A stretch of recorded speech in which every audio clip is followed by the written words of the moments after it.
Just before we get started, my friend Michael is sitting across the table from me.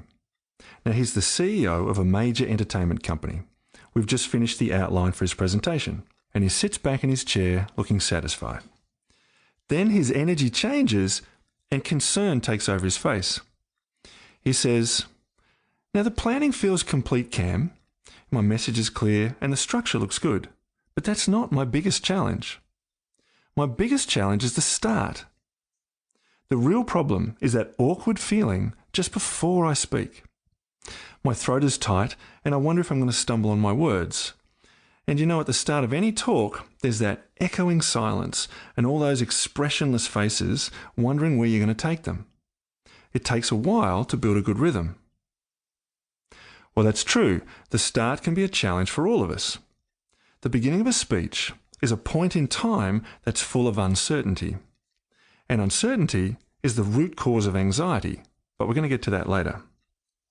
So we walk on stage and there's this energy vacuum and the audience is looking to us to fill it. It can be difficult to think clearly with all those expectant eyes on us. And the way we manage those moments can determine how the rest of the presentation goes. Then Michael said, "Cam, tell me how I can eliminate the start of the speech." And that was the day we did it.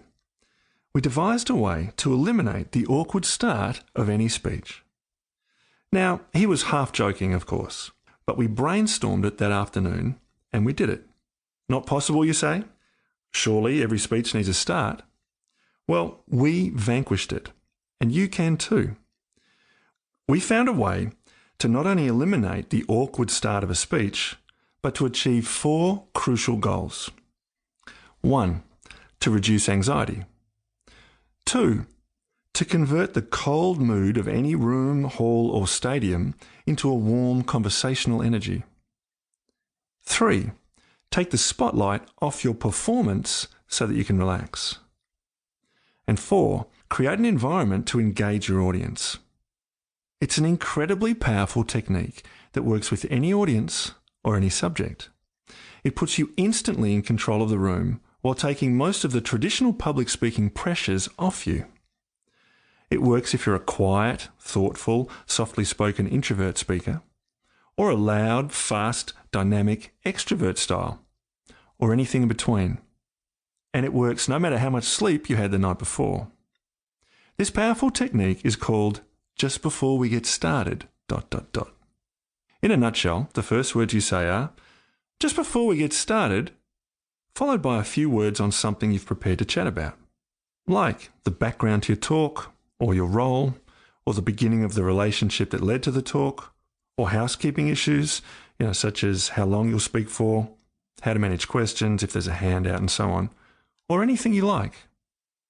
The point is, by using the words "before we get started," you release the pressure of the start.